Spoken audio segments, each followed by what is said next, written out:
Welcome to the Mini Break, your daily podcast for the big storylines, results, and controversies from the tennis world. Today is Tuesday, February 11th. This is my favorite month on the tennis calendar. Do we have a Grand Slam event? We do not. We have everything else you could want as a tennis fan. Of course, for us here at Cracked Racquets, it starts with back-to-back national indoor championships. Of course, this week we're covering all things Division I women's college tennis. It has been such a blast to be able to shine a spotlight on one of our favorite levels of the game, and certainly the teams, the players, they have delivered the drama. They have delivered the excitement. They have delivered all the entertainment you could have asked for as a tennis fan, leading of course, to today's championship match. For the first time in 14 years, we will see last spring's NCAA final take place once again here in the National Indoor Championship. It will be Texas A&M taking on Georgia for the National Indoor title. Of course, that match starts 6:30 p.m. Central Time on our Cracked Racquets YouTube channel. We'll have a preview show starting at 6 p.m. as well, folks. If you have yet to dip your toes into all things college tennis, this is the perfect opportunity to do so. We will have our enhanced broadcast courtesy of our super producer Daniel Westoff, actually sitting to my right, here today as he gets everything set. So again, I'm going to try and keep this show on the shorter end so that we can get prepared for that broadcast. What I want to do, though, in the meantime, is catch all of you up once again on everything that's gone down over the last couple of days. Of course, if you are looking for more granular recaps of the National Indoor specifically, head on over to the Great Shot podcast feed. What I want to do on this show is recap everything we learned from yesterday's semifinals. Two drastically different, though equally informative battles. Of course, again, I want to recap those here on today's show. Why is that moving to the Mini Break podcast, not the GSP? Because I'm a little lazy. It's honestly because we do have so many different things to do. It's just a little easier for us to record one podcast here today, so I want to start with that. And then we had a little bit of a day off on Sunday. We had a little bit more time here Monday morning, here on Tuesday as well. I have finally caught up on everything I missed from last weekend's WTA ATP Championship action, and certainly it was noteworthy enough that I couldn't go another 12, let alone 24 hours without offering you all an update on everything I learned from Shapo's title run in Dallas. Carlos Alcaraz looking like Carlos Alcaraz. Belinda Bencic back after her title run in Abu Dhabi.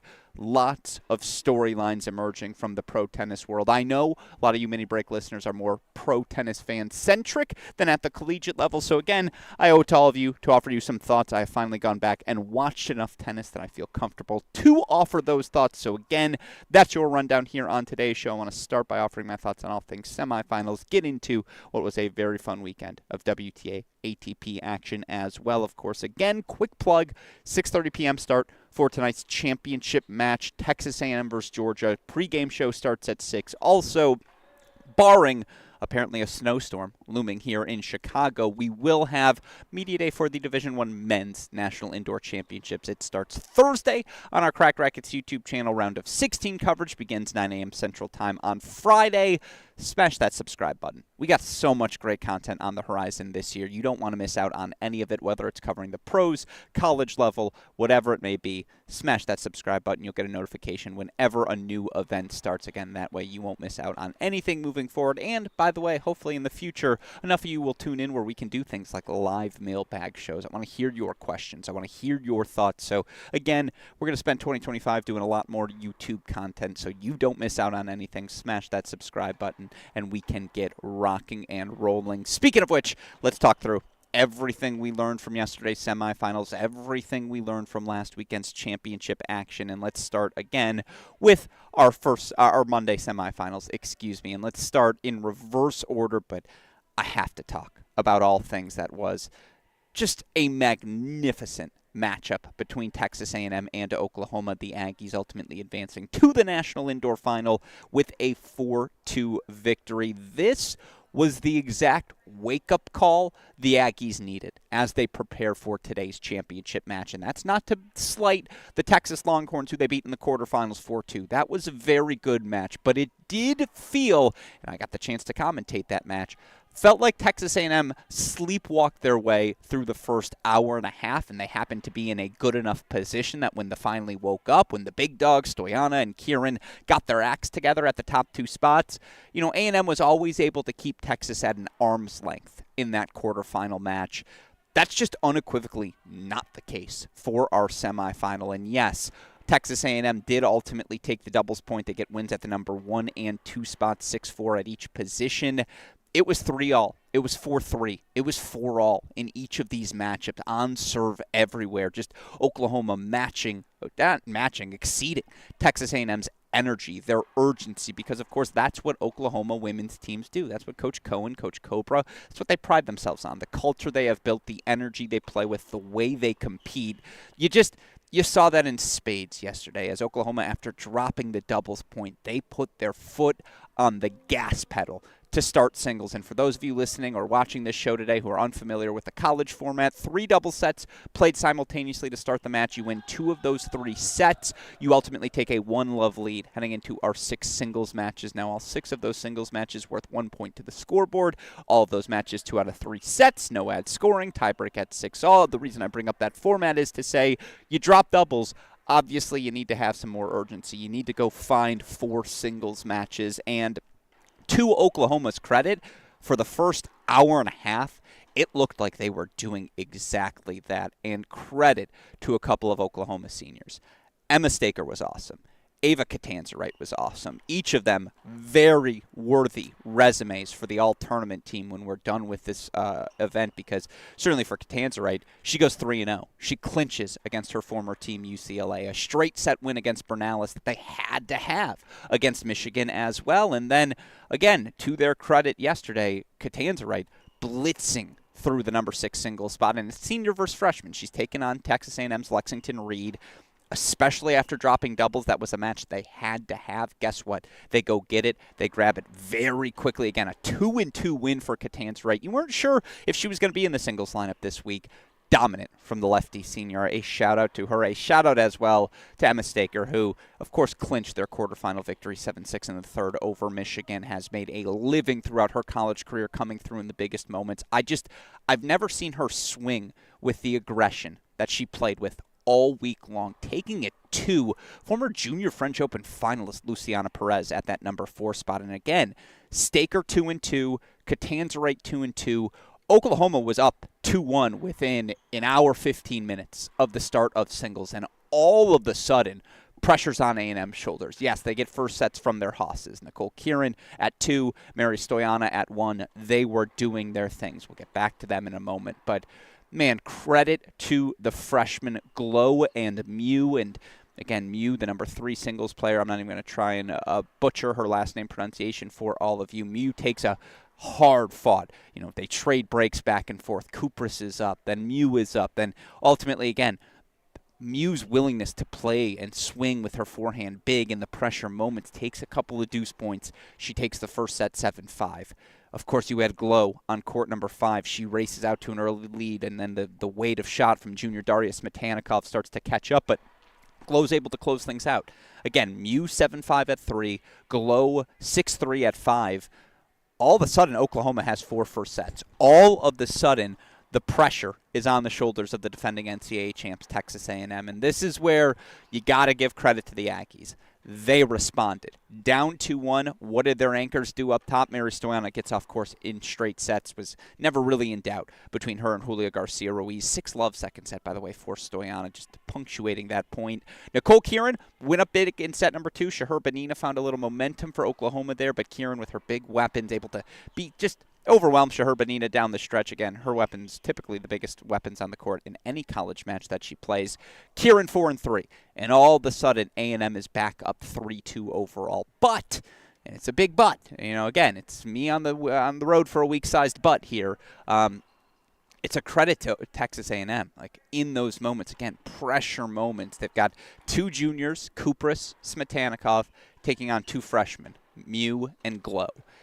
And as you'd have expected in the first big moment, again, in this big moment, the juniors prevailed. They just had a little bit more. And look, the number 5 singles player, Gloriana Nahum for Oklahoma, she had match point. 5-4 deuce point. Daria Spitanikov was clearly dealing with some service nerve. She really struggled. Second serve, kick serve, ad side. She must have double faulted on that ball 4-5 times down the home stretch of set number 2. The two of them trading breaks down the stretch as well. Again, Glow 4-5 deuce point, match point.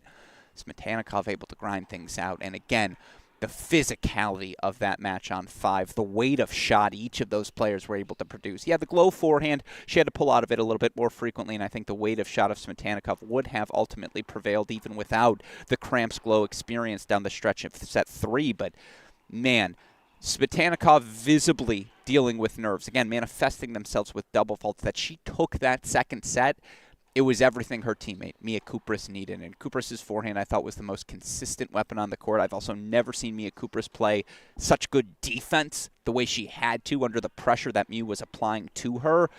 Mew goes up 2-love, a set in 2-love. She also goes up 2-love in the third set. Both times, Kupras able to find her way through. And again, Mia Kupras 5-7, 6-3, 6-4, ultimately knocking off Mew, delivering the 4-3 clinch. It is worth noting, again, they're in the third set. Kupras, Mew battling. It's about 2-all, 3-all in that set. That's when Smetanikov won her second set. And then as that set progressed, that's when Glow, 1-love, second game of the third set, she goes down with cramps. And it was very clear Smetanikov was going to end up winning on that number 5 spot, just giving the physical issues Glow was dealing with. You can only imagine, and I talked to her in the immediate aftermath for Mia Cooper. She said, yeah, I was well aware of what was going on the court next to me, and it gave me a ton of comfort to just know, okay, my teammate's got that second set. She's got a pathway as well. Now we've got some breathing room. But that's the thing, and that's where I want to end this semifinal recap, because Oklahoma had their foot on Texas A&M's throat, and they were just keeping that pressure on the Aggies, and that's where, again, Staker, Catanzarite, winning as quickly as they did. Shahar Banina sticking around in that second set on 2. The freshmen winning their first sets for a team I didn't have in my preseason top 8. Mistake. It's just how well they compete. Their foot is always on the gas. You know, again, the energy they bring on the sideline to cheer their players forward and just make that clear that, hey, we are part of this fight. We are going to give you the energy you need. We are going to try and make this feel like a home environment no matter where we are playing. Oklahoma was awesome, and they're not going to walk away with the trophy, but you could argue they're the biggest winners of this national indoors, because how they'll be profiled moving forward by pundits like me, it just game recognizes game, and that group has it, that ability to make the sum greater than the whole of the parts with how they play, with how they compete. The freshmen are only going to get more comfortable. I know I say this all the time. You almost have to lose that match the way Glow and Mew did, so you can win it in May, so you can win it as a sophomore, a junior, a senior moving forward. And look, the seniors, Staker, Catanzarite, Shahar Banina, they're more urgent. They want to win now. This group can win now with how well they compete. Again, I think they're going to be even better outdoors with the physicality they play with. Oklahoma's here to stay, but that's a championship flex from Texas A&M. That's them saying we're going to take a tightly contested doubles point. Our best players are better than your best players. And that's what happened as they win doubles 1, 2, and 3, a testament to that top 3, a testament to their experience. It's a damn good team. They're worthy of a national indoor final. And by the way, they don't have an indoor facility on campus. That's a crime, given the success that this program has experienced for 2, 3, throughout its history. It's also Texas, so it does make some sense. But, I mean, again, Coach Weaver's built them into a juggernaut. He took everything Howard Jaffe laid as the foundation, and he ran with it, and he continues to run with it. And, you know, again, this core now, they won an NCAA championship last May. Now they get to compete for an NCAA indoor final here. An ITA national indoor final here in February. And, look, they know their opponents coming up in match number 2 as they're going to take on, a Georgia team that is looking for their 7th national indoor title in program history. Of course, last one was back in 2019, and it's a new head coach, and head coach Drake Bernstein now leading the way. And by the way, I made this joke on the broadcast. I'll say it again here on the air. Is Kirby Smart the best coach in the Georgia athletic department? Some are saying no, because you look at what Drake has done, and certainly Jeff Wallace left him a full deck of cards, a full house on the roster, everything to work with. But, man, I mean, again, year number 1, he makes an NCAA final.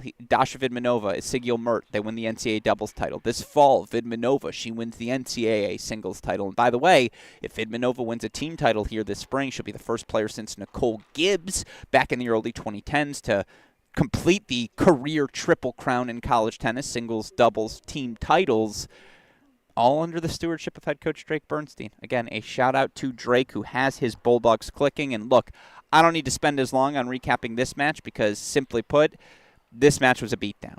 Georgia lost 2 games in doubles, 6-love at 1. And let's be clear, Virginia was without Elaine Chervinsky, their All-American senior, who with Collard won the NCAA doubles title this fall. She plays 2 singles for them. She is an invaluable piece, both with her results and just, again, her leadership for the senior at that number 2 spot and 1 doubles spot. They didn't have her. They didn't have Kozakova in singles either. But guess what? Georgia doesn't have Alex Vecic, who played 2 singles for them last year. They don't have Mai Narundorn, from her top 10 doubles player in the country, their 6 singles player from last year. It didn't matter. They lost 2 games. 2 games in doubles. And that set at 1 with Riasco and Vidmanova, it was over in like 11 minutes. And to do that to Melody Collard, even if she wasn't playing her best, they dominated. 6-2 at the number 2 spot as well. Lapata, Gigi Grant over Shu and Gina Salas. And Gigi Grant, again, submitting her case to be the number 5 singles player for the all-tournament team. Grant 0-3 over Melody Collard. She won that first set in 25 minutes. Georgia won this match in under 2 hours. And the reason I bring that up, they played a doubles point. So, again, 3 sets, but you got to finish 2. So let's say they finished that in half an hour. And then 3 singles matches all finished in an hour and a half. They also have a 5-minute break between singles and doubles. It was business, a business trip. And I want to be abundantly clear. Virginia was bad. They didn't show up for this match. They made probably just the totality of everything. The injuries, 6 team match points fought off against UNC in the quarterfinals. Just the totality of runs seemed to have added up, and they didn't have enough gas left in the tank. But guess what? Georgia exposed that fact really fast. You had the 6-2, 6-love, 6-3, win from Gigi Grant. You had Sofia Rojas, 6-2, 6-love over Pico Navarro at 6. It ended up being a race to the finish line. By the way, Georgia took 5 first sets. Vidmanova was serving for the match, 6-1, 5-2 up on Annabelle Shu.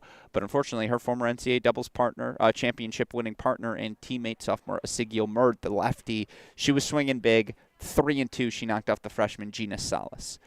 Lot of freshmen in this Virginia lineup. That's just not the case for Georgia. They're more experienced. Just about everyone in the lineup but Rojas competed in last season's NCAA final.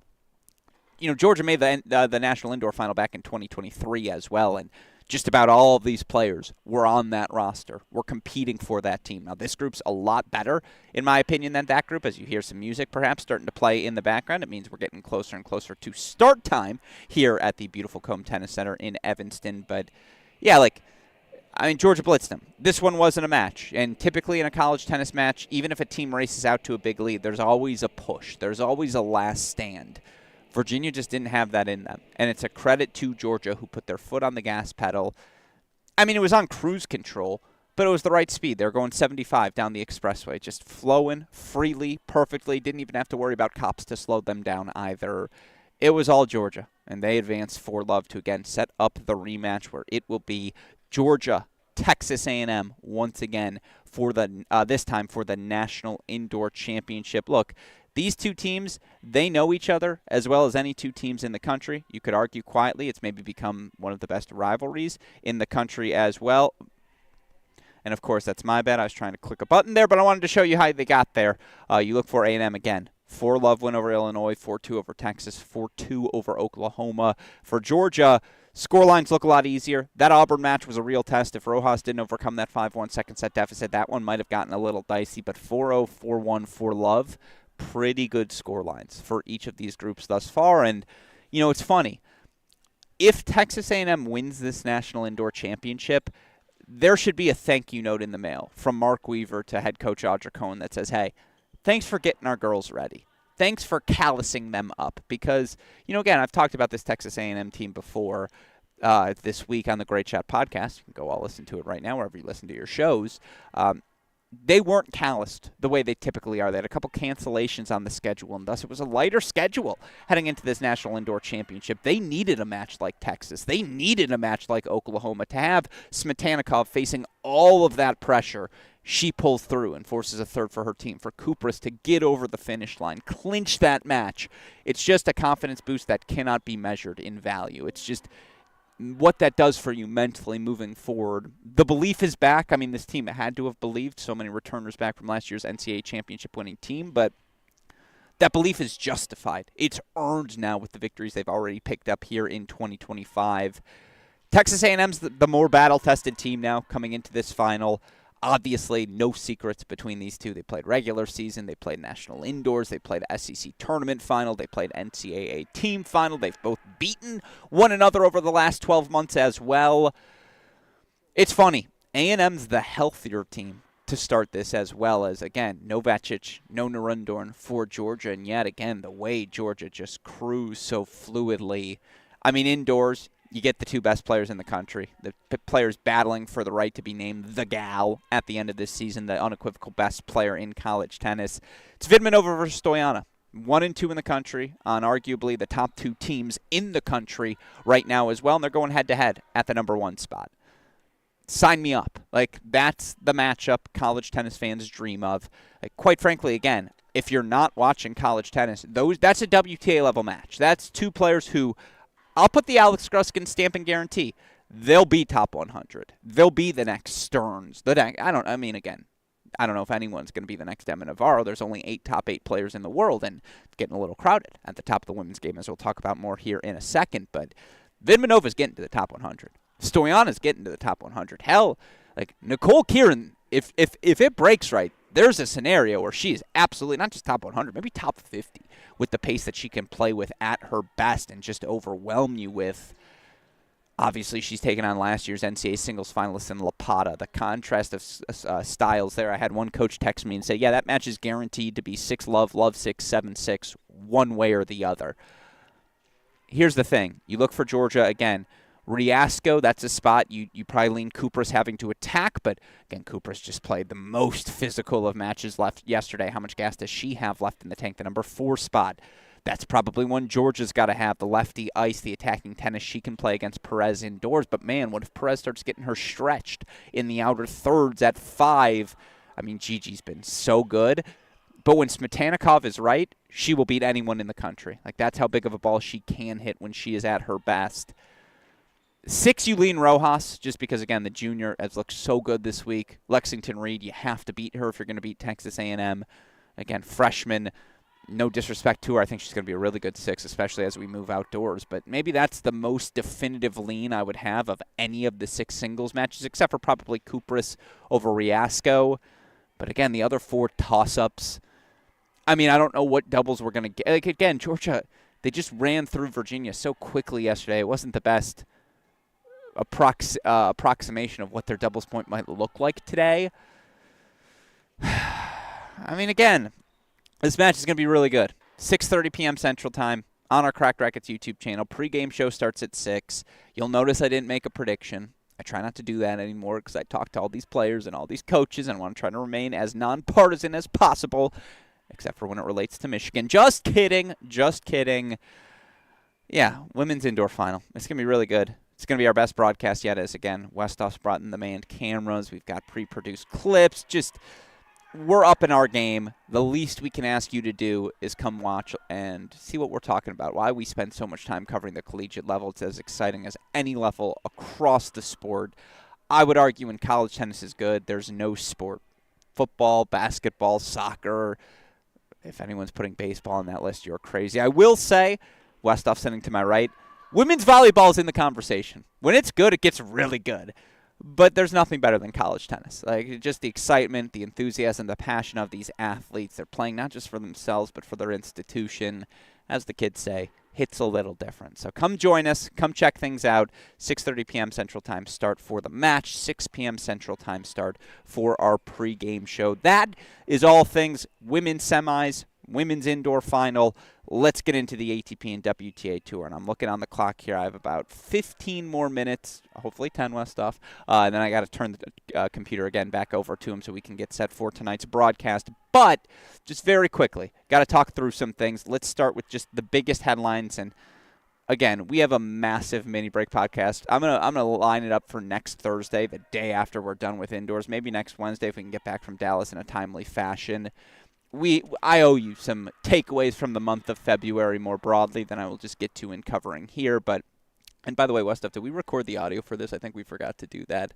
So we'll try to get this posted on the Mini Break podcast feed as quickly as possible as well. There's a little live conversation. That's how it works here. That's how the sausage is made. As Courtney Colton, my co-host, says, it's fun to watch you two work in person and bicker with each other the whole time, when in fact we know we're having so much fun the whole way.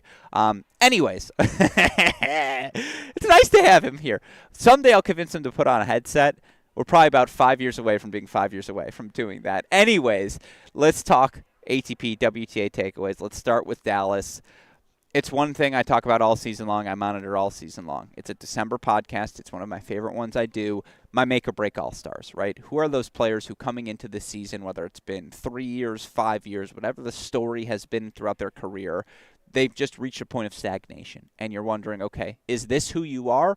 Or can you flash the potential and be consistent with it in a way we thought you might be when we were projecting your career 3-5 years ago? Well, my two biggest make-or-break all-stars on the men's side are both in the make category so far here in 2025. And obviously, this wasn't a Felix Auger-Aliassime week, but he's already picked up 2 titles here in 2025. Denis Shapovalov now joins him in the winner's circle. Do you know Shapo's back up to 32 now in the live rankings as the Canadian captures the 500-level title in Dallas? It's not just that he won it. It's who he beat, how he did it. 3-set win over, in my opinion, a very much informed Miomir Kecmanovic. 3-set win, 7-6 in the third. You might have heard of this opponent. Beats top seed Taylor Fritz in the round of 16. From there, 6-love over one of the fastest rising players we have on tour right now in Tomas Machac. And then 5-3 over Tommy Paul. 6-3 over Casper Ruud. Here's the big number for me. He faced 19 total break points throughout the course of the week. He was broken just 4 times. Broken 4 times in 5 matches when you played 3 top 10 players in Casper Ruud, Tommy Paul, and Taylor Fritz. And by the way, wasn't broken against Tommy or Casper in his semifinal or final matches. Yes, it was indoor hardcourt, a place where his power tennis, and in particular any Canadian, any person who grew up playing indoor tennis the way he did, the way I did in Michigan, again, any of us northern folk, like with the weapons he possesses, this is a surface he should go out and dominate. Guess what? He did for the first time in forever. And he had been knocking on the door of this, right? He won a title in Belgrade to end last season. But, again, wins over Borges, Lechechka, and Medvedev pale in comparison to the wins over Fritz, Paul, Casper Ruud. And I know some of you are asking, when's the last time Denis Shapovalov earned 3 top 10 victories in a single event? Never happened before. Never happened before in his career. The last time he earned 2 top 10 victories in a single event, you have to go all the way back to Paris, back in 2019. That's 6 years ago, 5.5 years ago. It's been that long since we had a moment like this for Shapovalov. And again, it's an indoor 500 event, middle of February. We joke all the time about, Gil Gross and I, there are February, October players, those players who can find these massive runs in seemingly the most insignificant portions of the calendar. When was the last time we just saw Shapo go on a run, period? When was the last time we saw him trust his serve, trust his +1, go after the return of serve with a freedom, knowing that, hey, I am serving that well. I can take the opportunity to be that explosive, take the opportunity to be the aggressor. It was just refreshing to see because I hadn't seen him thrive with that sort of explosiveness in so long. He had just been so pedestrian for 18 months consecutively, maybe more than that, and dealing with injuries and just sorry, I apologize, mid-podcast, West, if I can hear when you're playing with that. I don't know if you can find a way to maybe mute that on your end because I hear it in my headphones. Slightly distracting. Perfect. Thank you. Yeah, it's just, again, I think when you look for Denis Shapovalov, it's who he beat. It's not that he won this event. I mean, 500 points are nice, back up to 32 in the world with a long runway. He can get back to the top 20 now with a result like this, but no more challengers for Shapovalov. No more qualifying for Shapovalov. Hell, he might get seeded at the majors by the time we get to the French Open, by the time we get to a Wimbledon where we know it's the major he has had, the biggest success of his career thus far. I mean, look, again, for someone who's played as such well-rounded tennis the way Tommy Paul had, and albeit I know Tommy was coming off of the emotional win over Riley, his longtime best friend, and, again, there's as much of a mental hangover as a physical player after playing a match like that for Tommy, but Shapo took it to him. The leftiness of Shapo overwhelming Casper Ruud's backhand so easily tactically from the +1 and with the serve from the start, the way you would have projected it to 3, 5 years ago. He just looked like himself. And I think that's the biggest thing for Shapo, for FAA, these two, again, make-or-break all-stars so far. They've looked like the best version of themselves. They're getting back to doing what we saw them do so well early in their career, the elite firepower, the elite ability to create +1 pace, the elite ability to take the racket out of an opponent's hand. Again, Fritz was 7-6 in the third. He was right there. I'm not hitting the panic button. Tommy struggled to create against elite pace, struggled to match that, but I think Tommy still looks pretty clearly like a top 20 player in the world. And hell, on the Casper Ruud side of things, look, the draw opened up for him extraordinarily well when Jaume Munar, who, by the way, playing the best tennis of his career, but when Munar's your semifinal opponent on an indoor hard court, you better make the final. Again, he played Duckworth, Mo, Nishioka, and Munar. That should be 4 wins for Casper Ruud to get to a final. It was. He's back up to 5 in the world. And again, it's the first, I don't know if you consider this particularly inspiring as a hard court result. I mean, again, he did lose to the unseeded Shapovalov, but he's just starting to return to form, I guess. Status quo, beating whom he should beat on these hard courts. He hasn't done that for 18 months. And so, again, to see him do that here in this moment, a big moment for Casper Ruud, big moment for Denis Shapovalov. By the way, Tommy making the semis, obviously good stuff from him. Munar into the semis, a massive run for him, for guys like Mahanch and Opelka to get into a quarterfinal. Riley Opelka, by the way, quietly now looking at the rankings. Opelka, the live rankings, currently back up to what? Where's Riley Opelka in the live rankings? Would help if I spelled his name right? Opelka back up to 117 in the live rankings. Pretty impressive considering it's on like 4 total events for Riley. And, again, Denis Shapovalov's the biggest headline. He needed this result. He's just back in the mix moving forward. But for an indoor hard court, all the players you thought might look the part again, Riley and Arinaldi, how solid he is all around. But the biggest note again, Denis Shapovalov ultimately with the title, 7-6, 6-3, back again into the top 35 in the world he goes. Of course, that was one of 2 500-level events we had on the weekend. And look, again, typically when Carlos Alcaraz wins a title, that should be the lead of the show. I just can't say I was surprised by this Alcaraz title run. Again, wins over Van de Schulp, Vavasori, Martinez, and then the 3-set wins over Hurkacz, Dimmenauer, respectively, in the semis and finals. And look, if you're looking for the storyline of it's indicative he can be pushed on an indoor hard court in a way, maybe on the natural surfaces, you feel like against those two would be a little bit more difficult, fine. I mean, Alex Dimmenauer, I didn't know there was another gear he could hit, but as has been pointed out, he's just stronger. He's hitting the ball bigger, and he's able to generate pace in a way that, boy, when he was a scrawny, albeit still fast as hell, 19-year-old, even 21-year-old, you just thought there's no way this is who he would become, that he could put on that sort of mass, generate that sort of additional pace without compromising any of the speed, any of the consistency, any of the foundational things that make a Demon so top 15 frisky. He's not top 15 frisky anymore. He's top 8. Like, as I did, and I know I did this last week, and I'm going to do it at the start of every month again, my top 10s for the men and women. It's a really fun exercise just to offer a snapshot who are the best players in the world at any given moment.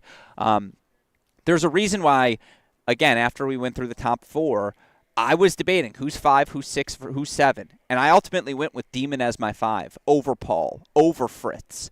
Last week was why. Like, again, Demon was right there, and you looked for him all week long. Again, 4-4 win over Menchik. So impressive. Look, the draw opened up for him beautifully. Mattia Bellucci was his quarterfinal opponent, but he blitzed him 1-2. Certainly he got a weary Alcaraz coming off of that 3-set win. And by the way, I like that, again, my headline here for those of you watching live was Alcaraz does Alcaraz things, and I haven't spoken about him yet. Carlos, there's two types of people. People who understand who Carlos Alcaraz is moving forward, an unequivocal tier 1 world number 1 quality player, and idiots. Like, that's the other category. It's really that simple, because I don't care that he lost quarterfinals to Novak Djokovic at the Australian Open.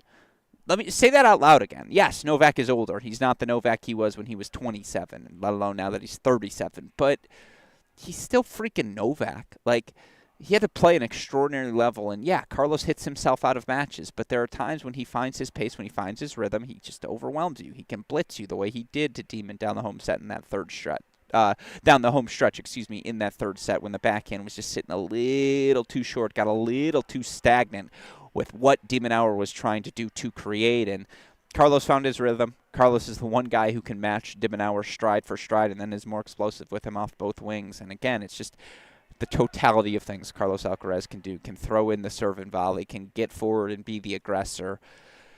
Alcaraz was doing Alcaraz things. It's his first title of the season, first inspiring hard court result indoors in forever. And again, I mean, let's keep in mind, he was one of the only guys who could beat Sinner. I think he was the only guy who beat Sinner. Asia and Indian Wells, right? Was it Indian Wells? Yeah, I think it was Indian Wells. Where he was the only guy who beat Sinner on the hard courts last year. I think. That's probably not right, but the only guy who beat him in serious moments at all, really, last year.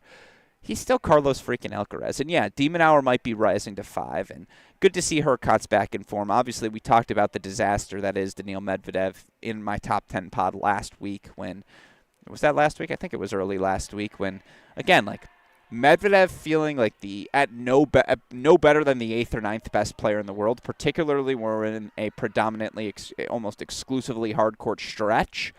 Like, that is shocking. That is a significant storyline, but we covered that last week. Tsitsipas losing in the quarters to the lefty Bellucci 4-2 in the way he did. That's why I couldn't put him in my top 10 either. Rublev lost in 3 sets, albeit to Hurkacz, but he was just outside the top 10 as well. Finding that 8, 9, 10 spot, we litigated this all last week. Finding 8, 9, and 10 right now is hard. I put Casper Ruud in that group, and him coming off the Dallas final, I feel good about doing that. You know, again, trying to fill out the rest of this group, though. 9 and 10 right now. Who are the 9th and 10th best players in the world? You probably have to include Medvedev in that list. Again, who's 10 right now? Do you go with a Hurkacz? Do you go with an Humbert, a Dimitrov? Probably can't go with a Shelton quite yet. I'm not going to have that conversation once again. I am simply going to say that, again, Alcaraz continues to consolidate his spot, as does Demon. He is, in my opinion, the 5th best player in the world right now, behind, again, the obvious 3, Sinner, Alcaraz, Djokovic. I think you have to put Zverev at 4. And then, yeah, Demon looks like the 5 for a reason. Again, Alex de Minaur through to the final, but it is Carlos Alcaraz who takes the title. Demon, by the way, sitting at 8 in the world. Again, he's 700 points behind Casper Ruud. Could he get there by the end of Miami? Interesting. The idea of him being number 5 in the world, again, a testament to continuing to improve at the margins by 2%, and you just keep growing. And then, again, all of a sudden you find yourself in the mix for all the biggest things, 4 straight quarterfinals, and now the 500 level final. Back-to-back, he's lost to Sinner and Alcaraz in those finals.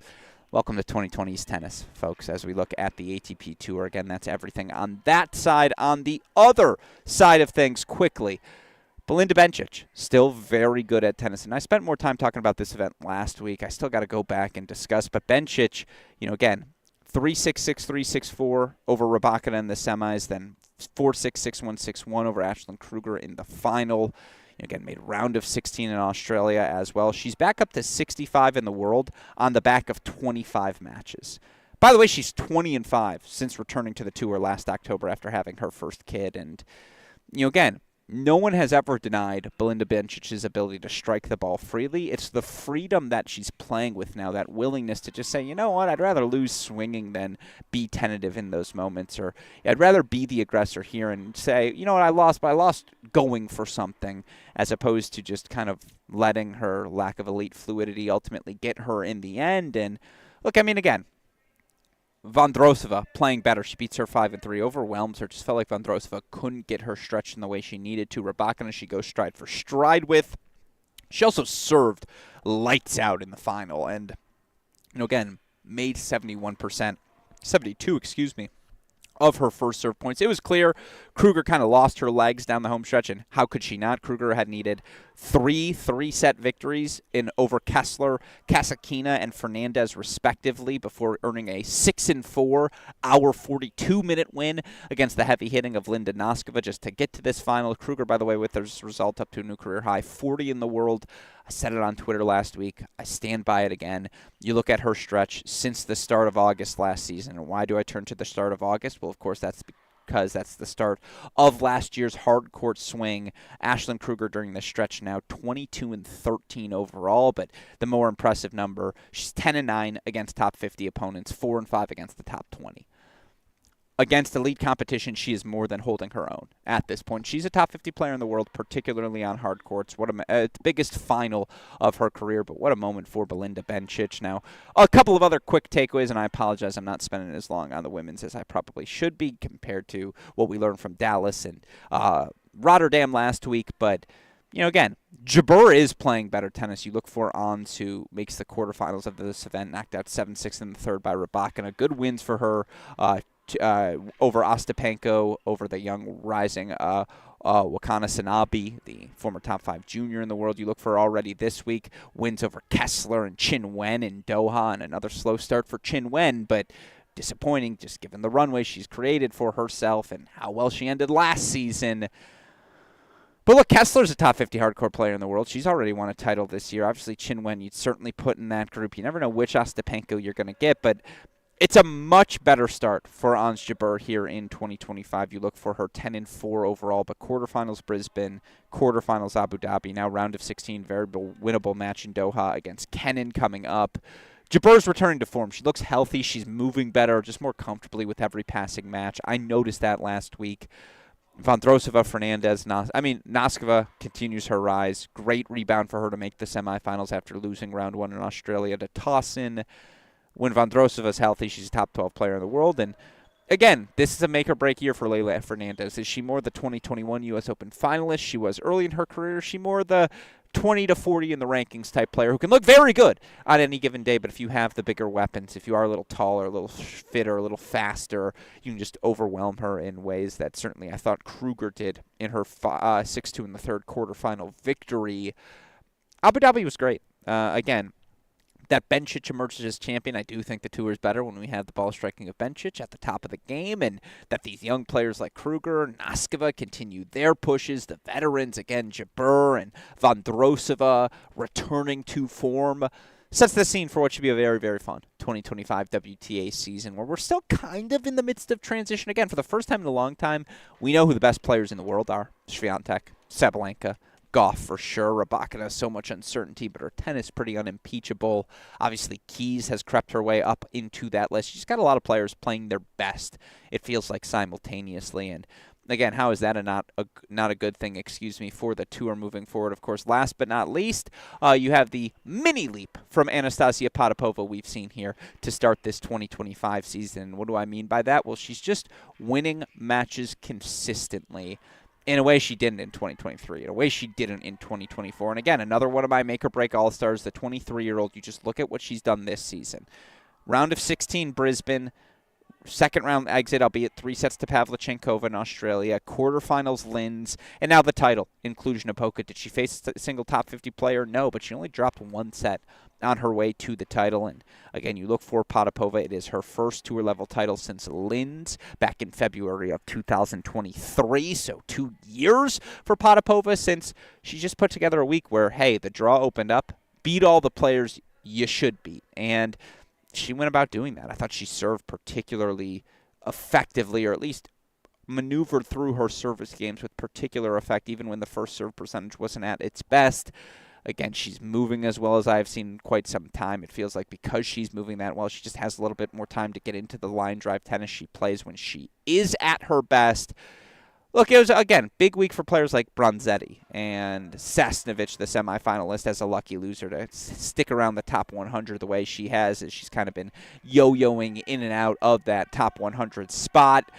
Ella Seidel continuing her rise as well. Obviously, tough week for Peyton Stearns, knocked out by Bronzetti early, and some seeds knocked out early overall, but for me, again, for Potapova, it's a week of consistency we just haven't seen from her in quite some time. And so, again, credit to the 23-year-old. She picks up the title in Cluj-Napoca, and with it, of course, again, back into the top 35 of the rankings. That said, that's everything you need to know from last weekend's championship action across the ATP WTA Tour. And, of course, there's your recap of all things women's national indoor semifinals as well. Now, again, we will be back live on this YouTube channel in about an hour and a half for our national championship pregame show. And then 6:30 p.m. Central Time, we'll get into it. Texas A&M versus Georgia, first time since 2011. Again, we've seen an NCAA final rematch in the subsequent national indoor final. It promises to be a doozy.